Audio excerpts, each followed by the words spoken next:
고전시가 흐름부터 보겠습니다. 제일 먼저 고전시가는 고대가요부터 시작을 해요. 그 다음에 향가, 그리고 고려가요, 그리고 중간에 악장, 경기체가 붙었어야겠다. 경기체가, 악장 이런 갈래 있고, 다음 가사. 고전시가 흐름은 이렇게 되거든요. 이 중에서 내가 너네한테 진도를 나간 부분은 어디냐면 가사 진도를 나갔어요. 그래서 가사에서 어떤 작품, 상춘곡이라는 작품이랑 관동별곡이라는 작품을 수업을 진행을 했어. 그런데 당연히 내신 공부를 할 때 교육과정에서 딱 특정 부분의 갈래만 출제하진 않을 거 아니에요. 이 앞쪽에 있는 갈래들도 출제가 됩니다. 근데 중요도에 따라서 나는 뒤부터 시작을 했던 거야. 작품 하나하나 보는 게 조금 더 중요하니까. 오늘은 뭐 할 거냐면요. 고려가요 해줄 거예요. 고려가요 해줄 거고 시간 남으면 향가까지 해줄 겁니다. 향가, 고려가요, 가사 이거 말고 내가 하나 더 해준 거 있거든요. 혹시 뭔지 알아요? 기억 안 나요? 시조 했었죠. 시조 해줬어요. 시조는 어디에 들어가면 될까요? 시조는 내가 이 흐름에 따라서 안 써줬는데 이 흐름에 따라 써준 건 뭐에 따라서 흐름 기준으로 봤냐면 특정 시대에만 창작이 된 작품들이에요. 이거는. 고대가요까지는 어디? 고조선 포함해서 삼국시대까지 창작했던 갈래예요. 그리고 향가는 이 삼국 중에서 어디? 신라, 그리고 신라 이후에 뭐가 이제 통합이 됐어요? 통일신라로 통일이 됐죠, 삼국이. 그래서 통일신라 때 창작되었던 작품. 고려가요는 당연히 언제? 고려 시기에 창작되었던 작품. 경기체간 악장 같은 경우에는요, 사실 선생님들께서 얘기를 하실 수도 있고 안 하실 수도 있어요. 왜냐면 나머지 갈래에 비해서 중요도가 좀 떨어지거든. 그래도 이제 나는 우선 넣어놓을게요. 이거는 고려 말, 조선 초에 창작되었던 작품. 그리고 가사는 조선 시기에 창작되었던 작품이에요. 그래서 각 시기에만 창작되었기 때문에 시기별로 나눌 수가 있어서 얘네는 따로 해줬고요. 아까 언급되었던 뭐 시조는 특정 시기에만 창작된 게 아니에요. 언제부터? 고려 중엽에 발생을 해요. 고려 중엽에 발생해서 삼작육구 45자 내외라는 시조 형식 있죠. 그 형식이 완성된 게 고려 말입니다. 그래서 시조는 이쯤에 써주면 돼요. 쭉쭉쭉쭉쭉쭉쭉쭉쭉 조선까지 전부 다 창작이 됩니다. 그리고 여기가 가보개혁인데 가보개혁을 기준으로 이전의 작품을 고전문학, 이후의 작품을 현대문학이라고 해요. 얘는 시조는 어때요? 지금도 계속 쓰여지고 있어요. 그래서 고전 시가에 포함되는 시조를 고시조라고 얘기를 하고요. 요즘도 쓰여지는 시조는 그냥 현대시조라고 이야기를 합니다. 이렇게 해서 시조 있고 또 하나의 갈래가 있어요. 시대 관통하는 갈래가. 뭐냐면 한시.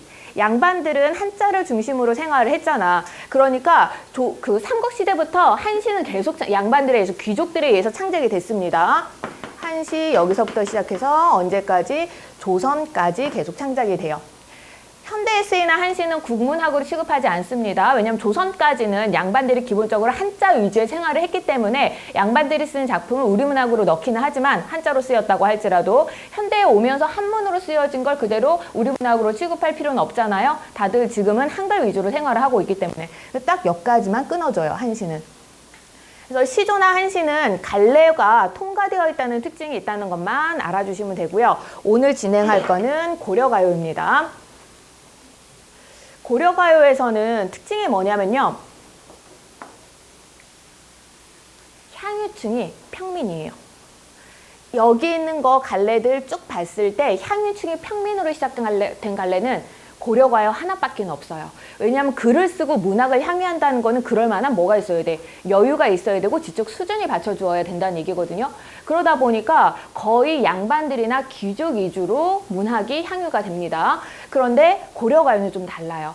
고려 시기에는 이제 노래로 불렸었거든. 그러니까 지금으로 따지면 유행가라고 생각을 하면 돼. 고려 시대에 유행했던 노래라고 해서 이제 고려가요라고 이야기하고요. 혹은 고려소교라고도 이야기를 해요. 왜? 양반들이 부르는 게 아니라 평민 위주니까 약간 속된 음악이라고 해서 고려소교라고도 명칭을 합니다. 여기에서 향유층이 평민이라는 게 되게 중요해요. 왜냐하면 가사하면서도 그 얘기 했었죠. 향유층에 따라서 주제가 달라져요. 양반이기 때문에 양반이 관심 있는 주제는 유교와 관련된 것, 그리고 자연과 관련된 것, 이렇게 딱 두 가지로 나뉜다고 했어요. 평민들이 관심 있는 거는 평민들이 임금에 대한 충이라든가 지조, 절기 이런 거 관심 가질까? 관심 가지지 않아요. 평민들의 주된 관심사는 뭐예요? 사랑과 이별이에요. 가장 이거는 현대시 하면서도 얘기를 하잖아. 가장 일반적인 관심사예요. 사랑과 이별. 정서와 관련돼서는 가장 그게 큰 비중을 차지하고 있거든요. 그리고 사랑과 이별, 이게 가장 중심이고 그 밖의 일상적인 이야기들.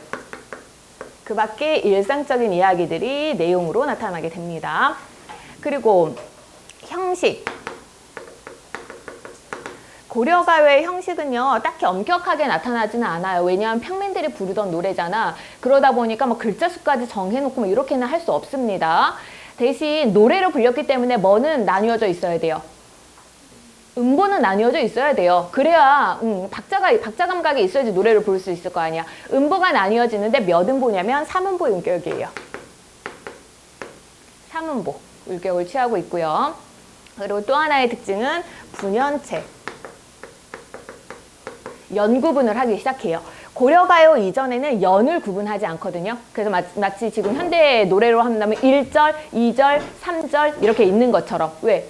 연 구분을 한다는 얘기는 노래로 부르기 쉽기 때문에 연 구분을 하는 거거든요. 그리고 또 하나의 특징이 뭐냐면 후렴구. 이것도 일반적인 그냥 가요의 특징이죠. 후렴구 있는 거. 3음보, 분연체, 후렴구, 향유층은 평민, 내용은 사랑, 이별, 일상적인 삶과 관련된 것들 이렇게 돼요. 표기수단. 이게 중요해요. 고려가요의 표기수단. 지금 63페이지 내가 펴보라고 했는데 그게 고려가요거든요. 뭘로 기록되어 있어요? 한글로 기록되어 있어요. 표기수단이 한글입니다. 이유는 뭘까요? 고려시대에는 그 한글이 있었어 없었어? 없었어요. 향유층이 누구야? 평민이야. 평민이 한자를 알까 모를까? 몰라요. 만약에 양반이 고려시대에 부른 노래가 있으면 뭐 시조, 고려시대에 부른 노래, 한시 전부 다 기록이 되어 있어. 그런데 평민들은 자기가 노래를 부르더라도 그냥 말만 할 뿐이지 쓰지를 못하는 거예요. 그래서 어떻게? 그냥 입에서 입으로 계속 전해져요. 입에서 입으로 기록할 만한 수단이 없으니까. 한자를 알지 못하니까 입에서 입으로 계속 구전이 되다가 조선 시기에 기록이 되는 거예요. 그래서 한글로 기록이 되어 있습니다. 조선 시기에 이걸 왜 기록을 하기 시작했냐면 나라에서 정책적으로 얘를 기록을 하기 시작해요. 이유가 뭐 때문이냐면 백성들이 무엇에 관심사를 가지고 있는지 이런 것들은 그 당시 유행하는 노래를 보면 알거든. 가장 관심 있는 것들이 노랫말로 많이 나타나요. 요즘에 노랫말은 예전에는 막 70년대, 80년대, 90년대는 사랑 노래가 거의 대부분이었어요. 이별 노래, 사랑 노래. 그러다가 요즘에는 노래 가사 보면은 뭐가 제일 유행하는 것 같아? 관심 없어요? 요즘 노래 가사 보면 애들이 랩 같은 거 진짜 많이 듣고 그런 거 쇼미더머니 고등 래퍼 이런 거 엄청 많이 보는데 거기 가사들이 전부 다 뭐예요? 돈 자랑 엄청 많죠. 예전에는 그런 거 별로 없었어. 그렇게 얘기를 한다는 것 자체가 굉장히 좀 수치스러운 거라고 생각을 했거든. 근데 지금은 돈 과시하고 자랑하고 성공하겠다 이런 얘기들이라든가 그런 것들이 자유롭게 노랫말로 나타나게 돼요. 이게 노래뿐만이 아니라 대중문화는 다 그래요. 영화가 뭐에 관심을 가지는지, 그 다음에 주로 나오는 소설책이라든가 이런 것도 전부 다 시대를 반영할 수밖에 없거든. 그래서 조선 시기에 백성들이 어떤 심리를 가지고 있고 어떠한 생각을 가지고 있는지가 궁금해서 그런 것들을 전부 다 수집을 한 거예요. 아무래도 그렇게 해서 상대방에 대해서 조금이라도 알게 되면 상대방을 위한 정책이라든가 이런 걸 펼 수가 있잖아. 그러다 보니까 조선시대까지 계속 불려지던 그 고려가요들을 다 수집을 해서 기록을 하기 시작합니다. 그걸 뭐라고 하냐면 궁중소각이라 그래요. 궁중에서 나라 정책적으로 기록을 했기 때문에 궁중 노래로 들어가게 되고요. 어쨌든 굉장히 고급스러운 그런 음악은 아니잖아. 평민들이 부르던 속된 음악이잖아요. 그래서 궁중속악이라고 합니다. 궁중소각. 이 궁중소각으로 편입되면서 문제는 어떤 문제가 발생을 하냐면 아무리 기록을 하려고 하더라도 고려시대 사회상 너네는 좀 알고 있죠? 고려시대는 조선시대와 굉장히 달랐어요. 어떤 점이 달랐어요? 민중들의 삶에 있어서 고려와 조선은 큰 차이를 보이거든요. 어떤 차이를 보여요? 종교. 고려시대에는 불교. 근데 조선시대에는 어때요? 숭의 억불이라 그래서 불교적인 그런 것들을 많이 억압을 하고 유교를 좀 더 숭상하는 시기였고요. 또 종교적으로도 그렇게 차이가 있고 또 어떤 차이가 있을까요? 여성의 권위가 훨씬 높았어요. 고려시대에는. 조선시대에는 유교가 들어오면서부터 그렇게 우리나라에서 그 남성 중심 사상이 더 커지게 된 거거든. 제사 지내고 뭐 이런 것도. 조선시대에는 여성들도 재산을 분할받을 수 있었고요. 조선시대에는 여성들도 제사 같은 걸 지낼 수가 있었어요. 그러다 보니까 여성의 권력이, 인권이 훨씬 더 높은 상황이었고 여성들의 반언권도 훨씬 더 강했던 시기예요. 다시 말해서 조선시대보다 고려시대가 훨씬 더 자유로운 상황이었어요. 자유롭기 때문에 내용이라든가 그 말하는 거라든가 이런 것들도 조선시대처럼 무조건 조심해야 돼. 여자는 좀 이렇게 예쁜 말만 해야 돼. 남자들도 함부로 자기의 욕망이라든가 이런 걸 드러내면 안 돼가 아니라 욕망 같은 걸 자유롭게 표출을 했어요. 그러다 보니까 가사를 보면은 내용이 사랑과 이별 내용이 많다고 했잖아요. 그래서 가사가 야한 가사들이 엄청 많아요. 야한 가사들이 너무 많은데 조선시대 입장에서 그걸 기록을 하려고 보니까 어때? 조선시대 사고방식, 유교적 사고방식에서는 그게 납득이 되지 않는 거야. 그래서 다 어떻게 했을까? 다 불태워버렸어요. 다 불태워버렸어요. 그런 노랫말들을 남녀 상렬지사라고 보통 얘기를 하거든요. 이건 그냥 듣고 넘기세요. 어차피 나중에 고전시가 다시 이론하면서 설명을 해줄 건데 지금은 이런 게 있구나만 알고 넘어가면 돼요. 남녀 상렬지사, 남자와 여자가 서로 사랑하는 그런 노랫말이에요. 보면은 여자가 어디 절에 갔는데 스님이 손목을 잡고 어디 구석으로 데리고 가서 서로 사랑을 한다. 이런 내용이라든가 아니면은 만두가게에 갔는데 만두가게 김씨 아저씨가 손목을 잡았다든가 이런 내용이에요. 지금으로 보면 그렇게 야한 느낌도 안 들어. 그냥 손목을 잡았다. 서로 눈이 맞았다. 이 정도인데 그럼에도 불구하고 조선시대 입장에서는 어때요? 어떻게 남녀 칠세 부동석인데 손목을 잡혔어? 너무 야하고 이건 너무 퇴폐적이다라고 해서 다 삭제를 해버리는 경우가 많았어요. 그리고 살아남은 것들은 내용이 어떤 내용이냐면 사랑 얘기나 이별 얘기도 많이 살아남았거든. 대신 여자가 약간 순종적인 사랑하는 사람과 이별을 했는데 막 욕하는 내용은 거의 다 이제 불태워버리고요. 적극적인 여성이 나오는 거 다 불태워버리고요. 남자가 이제 날 떠나도 기다리겠습니다. 영원히 당신을 기다릴게요. 꼭 돌아오세요. 이런 내용은 다 살아남았어요. 그리고 또 어떤 특징이 있냐면 그렇게 이제 살아남았다고 할지라도 내용을 보면은 막 그렇게 훌륭하거나 문학적으로 뛰어나진 않아요. 그러다 보니까 어느 정도의 품격을 여기다가 첨가를 하고 싶어, 기록하는 순간. 그래서 어떤 것들을 하냐면 너네 아마 고려가요 중학교 때 본 적 있을 거예요. 가시리 있고 버리고 가시리 있고 날로는 어찌 살라 하고 버리고 가시리 있고 들어보셨어요? 처음 들어봤어요? 이게 교과서마다 너무 많이 빠졌다. 이게 고려가요인데 이별 내용이에요. 갈 거야? 나 버리고 갈 거야? 나는 어떻게 살라고 날 버리고 갈 거야? 너를 잡고 싶지만 내가 널 잡는다고 네가 서운해서 다시 안 올까 걱정되니까 내가 널 보낼 테니 꼭 다시 돌아와야 돼? 이런 내용이에요. 근데 그 중간중간에 후렴구가 들어가는데 후렴구가 뭐냐면 위증질과 태평성대. 태평성대라는 후렴구가 계속 들어가요. 이별이랑 태평성대랑 관련이 있어 없어? 없어요. 그래서 뭐라고 추측하는 거야? 이 태평성대라는 후렴구는 궁중소각으로 편입되면서 나름대로 어느 정도의 고급화를 추구하기 위해서 추가했을 것이다 라고 보는 게 많아요. 그런 작품들이 고려가요는 되게 많습니다. 내신에서는 그래서 그걸 많이 물어봐. 후렴구의 기능이라든가 아니면 후렴구에 넣지 않으면 원래부터 후렴구가 있던 노래들도 많을 거 아니야. 그럴 경우에는 서사나 그 마지막에다가 결사의 한 구절씩 넣어버려요. 덕은 임금에게 바치고 복은 누구에게 바치고 덕과 복을 어떻게 찬양하러 오시라 이런 식의 내용이 들어가게 되고요. 태평성대에 논일고 싶습니다. 이런 내용이 중간에 들어간다거나 이런 것들은 평민들의 사고상과는 전혀 거리가 멀죠. 그런 것들이 전부 다 궁중소각으로 편입되었을 때 첨가되었을 것으로 봅니다. 이론은 요 정도만 알면 돼요. 이론은 요 정도만 알면 되고 그 청산별곡을 할 경우에는 사문보, 분연체, 후렴구 요것만 집중해서 봐주세요. 왜냐하면 청산별곡은 평민이 썼다고 하기에는 너무 뛰어나가지고 평민 문학에 넣기는 하지만 고려가요이기 때문에 평민 문학에 넣기는 하지만 이거는 아마 양반이 썼을 거라고 추측을 하거든요. 그래서 이 내용상이나 이런 표기상의 특징이 있잖아. 그런 것들이 100% 적용되진 않아요. 그럼 양반이 썼는데 이름이 안 남았다는 얘기는 뭘까? 이름을 남기기 싫었을 가능성이 커요. 왜?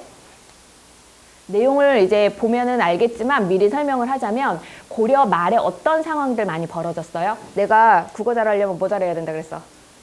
한국사 좀 할 줄 알아야 된다 그랬죠? 고려 말에 사회상이 어땠어요? 고려 말에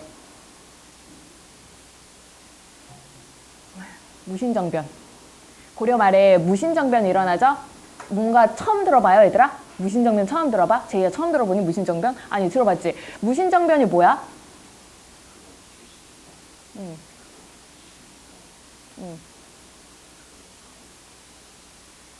그걸 70년 동안 갖고 있어. 그게 뭔데? 뭘 갖고 있어? 나라를. 그래서 무신정변이기 때문에 무인과 문인 사이에 갈등이 있다는 건 알 수가 있죠. 무신정변으로 누가 그럼 실각을 하게 된 거야? 문인이 실각을 한 거야? 아니면 무인이 실각을 한 거야? 응? 문인이 실각을 한 거예요. 문인이. 그래서 무인들이 권력을 가지게 된 거거든요. 그러니까 권력에서 밀려난 문인들은 원래 글 잘 쓰잖아. 원래 그 글 쓰는 게 일인데, 그 직업이고 할 수 있는 게 그건데, 문인들이 권력에서 실각해가지고 그 안타까움이라든가 자신의 현실에 대한 부정적인 인식 이런 것들을 글로 썼을 것이다. 그게 바로 청산별곡일 것이다. 근데 이미 실각한 지식인이지, 실각한 양반 계층이에요. 그러다 보니까 이름을 남길 수 있어 없어? 남길 수 없었을 것이라고 얘는 추측을 합니다. 이 작품 같은 경우에는 평민 문학이 가지고 있는 특징을 가지고 있지 않아요. 그래서 어휘도 굉장히 좀 고급스러운 어휘를 사용을 하고, 평민 문학은 되게 직설적이야. 하고 싶은 말 그냥 다 해요. 왜? 돌려서 말하거나 뭐 비유법, 감정임, 역설, 반응 이런 거 사용할 수 있어 없어? 그 정도까지 사용할 정도의 그런 문학적인 능력이 없거든요. 근데 여기서는 다양한 표현 기법이 사용되고 있어요. 그러다 보니까 내용을 보든 표현되어 있는 수단들을 보든 평민이 썼다고 하기엔 너무 뛰어나서 우리가 양반이 썼을 거라고 추측을 하기는 합니다. 이 작품은. 그래서 문학성이 높고 그래서 많이 출제가 되는 거예요. 평민이 쓴 것도 중요해요. 중요하긴 한데 우리가 문제를 출제하기 위해서는 너무 쉬운 건 출제할 수 있어 없어? 너무 쉬운 건 출제할 수 없어요. 그리고 문학적으로 가치가 있어야 되잖아. 그러다 보니까 청산별곡이 선택이 되는 겁니다. 고전시가가 있을 경우에는 우선 소리내서 읽어봐야 된다 그랬어요. 그래야 현대국어랑 발음이 비슷하기 때문에 어느 정도 내용 확인이 가능하다고 얘기를 했어요. 그냥 내가 할게요. 이거는 살얼이 났다. 청산에 살얼이 났다. 머리랑 다래랑 먹고 청산에 살얼이 났다. 울어라 새여 자곤 일어 울어라 새여 널라와 씨름한 나도 자곤 일어 운이로라. 가던 새 본다. 물 아래 가던 새 본다. 익묻은 장글랑 가지고 물 아래 가던 새 본다. 이리공 저리공 하야 나즈란 지내와 손저 오리도 가리도 없음 밤을한 또 어찌하리라. 어디라 더디던 돌코 누리라 마치던 돌코 미리도 괴리도 없이 맞아서 운이 놀아. 살얼이 났다. 발 아래 살얼이 났다. 남아자기 구조개랑 먹고 발 아래 살얼이 났다. 가다가 들어라. 애정지 가다가 들어라. 사삼이 짐대에 오라서 해금을 혁언을 들어라. 가다니 배부른 독이 설진 강수를 비조라. 조롱꽃 누르기 매와 잡사하니 내 어찌하리 있고. 고려가요는 무조건 다 작자미상이에요. 작자미상이라고 되어 있으면 거의 평민이라고 얘기를 했죠. 작자미상이고 제목을 보니까 청산별곡이에요. 청산, 푸른 산이죠. 자연 속에서 사는 삶에 대해서 얘기하고 있다는 거 짐작 가능합니다. 그리고 고려, 갈래에다 고려가요 써주시고요. 고려가요면은 세 가지 형식상의 특징이 있어야 된다 그랬어. 후렴구, 분연체, 삼음보. 후렴구 있어요? 얄리얄리 얄랑성 얄라리 얄라 얄리얄리 얄랑성 얄라리 얄라 다 반복적으로 나타나죠. 동일한 위치에서 계속 반복적으로 나타나고 후렴구라고 합니다. 후렴구 있고요. 그리고 연구분 있죠. 총 몇 년으로 이루어져 있어? 8개의 연으로 연이 나뉘어져 있습니다. 그리고 음보, 이거 음보 나누라 그러면 애들이 음보 되게 이상하게 나누더라고. 왜냐면 표기가 이렇게 되어 있다 보니까 살얼이 났다, 청산에 살얼이 났다. 선생님 이거 사음보 아니에요? 라고 나한테 얘기를 하거든요. 근데 내가 아까 읽을 때 어떤 식으로 읽었어? 살얼이 났다, 청산에 살얼이 났다. 살얼이 났다 이렇게 끊어야 돼요. 끊어 놓으세요. 이거 많이 틀리니까 살얼이 났다 이렇게 해서 삼음보예요. 한 행에 삼음보가 2번 들어가 있는 거야. 청산에 살얼이 났다. 머루랑 다래랑 먹고 청산에 살얼이 났다. 울어라 새여 자곤이러 울어라 새요. 이런 패턴으로 쭉 내려가면 됩니다. 사문보 율격도 가지고 있어요. 고려가요의 형식상 특성이 완벽하게 여기서 드러나 있습니다. 이제 내용 확인해 줘야 되는데 살얼이 랐다. 이거는요. 살고 싶다라고 해석하기도 하고요. 사는구나라고 해석하기도 해요. 그래서 살얼이 랐다. 이거 살고 싶다. 청산에 살고 싶다. 이렇게 해석하는 경우도 있고 사는구나, 청산에 사는구나. 이렇게 해석하는 경우도 있어요. 이렇게 첫 번째로 해석하느냐, 두 번째로 해석하느냐에 따라서 청산이 가지고 있는 의미가 달라지거든요. 살고 싶다라고 하면 청산은 어떤 의미 가지고 있어요? 내가 원하는 곳, 지향하는 곳, 이상향의 의미를 가지게 됩니다. 이상향. 그리고 사는구나, 청산에 사는구나라고 했을 때는 이제 밑에 내용까지 포함을 했을 때 그 경우에 청산은 도피처의 기능을 가지게 돼요. 내가 지금 그 현실에서 도망와서 청산에 살고 있구나, 사는구나, 도피처의 의미를 가지게 돼요. 두 가지 의미를 가지게 되는데 실제로 내신에서 문제 풀 때는 두 가지를 완벽하게 분리해서 출제하지는 않아요. 그냥 대부분의 해석은 살고 싶다로 해석해 주시면 되고요. 그리고 청산은 이상향, 도피처 두 가지의 기능을 모두 갖고 있다고 생각해 주셔도 됩니다. 엄밀히 말하면 난 조금 더 쪼개서 설명을 해준 거고. 살고 싶다, 청산에 살고 싶다. 우선 현대어로 끝까지 읽어줄 테니까 끝까지 들은 다음에 너네는 뭐 해야 돼? 표현상의 특징 찾아줘야 돼요. 내가 현대어로 지금 쭉 풀어줄 테니까 풀어주고 잠깐 시간 줄 테니까 그때 너네는 표현상의 특징 찾으세요. 살고 싶다. 청산에 살고 싶다. 머루랑 다래랑 먹고 머루. 그 산 포도예요. 산에서 나는 포도를 머루라고 그러고요. 다래. 이것도 우리 전통 키위 같은 거예요. 그러니까 산과일이야, 산과일. 머루랑 다래랑 먹고 청산에 살고 싶다. 얄리얄리 얄랑샹 얄라리 얄라. 울어라. 이거 애들이 울어라. 명령형으로 잘못 생각하는 경우가 있거든요. 울어라, 먹어라 이런 것처럼. 근데 그게 아니라 우는구나라고 해석해줘야 돼요. 우는구나, 새요. 자고 일어나서 우는구나, 새요. 우는구나, 새요. 자고 일어나서 우는구나, 새요. 널라와 너보다. 라와가 뭐뭐보다라는 중세국어 비교격 조사예요. 너보다 씨름 하다가 무슨 뜻이었어? 많다. 너보다 씨름 많은 나도. 너보다 씨름 많은 나도 자고 일어나서 우는구나. 그 다음 3년. 가던 새 본다. 물 아래 가던 새 본다. 이거 세 가지로 해석 가능하거든요. 나는 그냥 가장 대표적인 일반적 해석을 해줄게요. 가던 새를 갈던 사래라고 해석하면 돼요. 갈던 사래. 새를 갈던 사래로 해석합니다. 사래가 뭐냐면요. 밭니랑을 이야기해요. 밭니랑. 밥 보면은 밭이 구불구불하게 생겨서 여기다가 뭐 이렇게 곡식 같은 거 이렇게 심잖아요. 이거 하나하나를 이랑이라고 하거든요. 그걸 사래라고도 표현을 합니다. 갈던 사래, 그러니까 갈던 밭 본다. 이렇게 해석해 주셔도 돼요. 간편하게. 갈던 사래 본다. 물 아래 갈던 밭을 본다. 갈던 사래를 본다. 갈던 밭을 본다. 잉 묻은 장글랑 가지고 잉은 녹이에요. 녹이 묻은. 그러니까 녹이 묻어 있으니까 뭐야? 녹슨. 녹 묻은. 녹슨 장글, 쟁기. 녹슨 쟁기를 가지고 물 아래 갈던 밭 본다. 이리공 저리공 하야. 이렇게 저렇게 하야. 이리저리 하야. 이렇게 저렇게 하야. 낮으란 지내와 손적. 낮은 지내왔는데.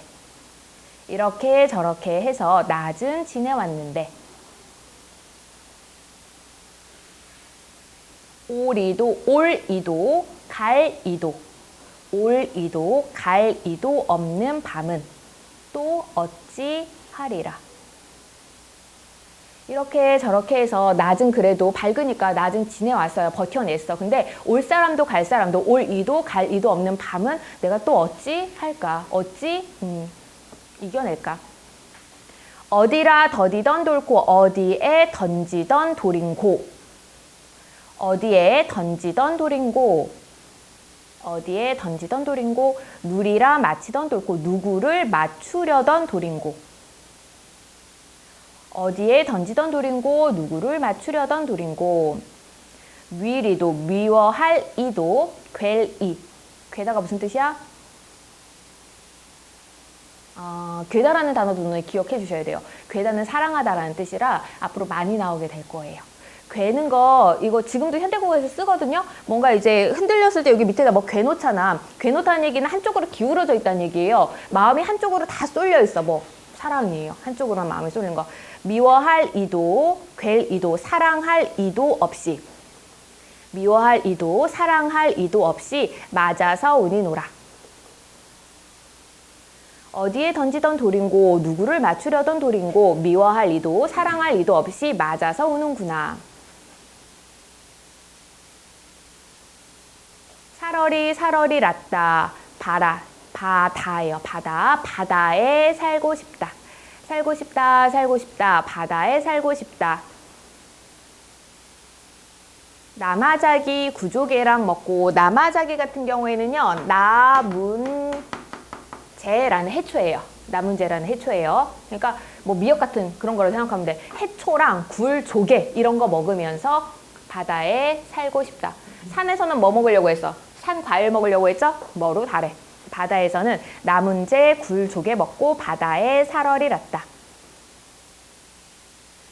가다가 들어라. 가다가 듣노라. 가다가 듣노라. 뭘 들었어요? 애정지 가다가 들어라. 애정지 같은 경우에는요. 사실은 아직까지도 정확하게 이 단어의 뜻이 밝혀지진 않았어요. 근데 뭐라고 짐작을 하냐면 외딴 부엌으로 보통 해석을 해요.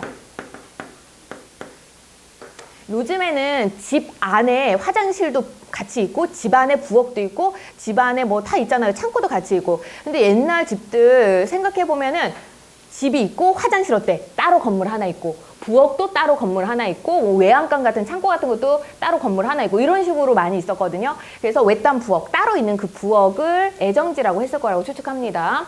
애정지는 외딴 부엌이라고 해석해 주셔도 되고요. 뭐 선생님들에 따라서 그냥 해석 아예 안 하시는 경우도 있어요. 그냥 애정지라고만 읽어주셔도 상관없습니다. 내가 해석시킬 때. 가다가 듣노라. 애정지 가다가 듣노라.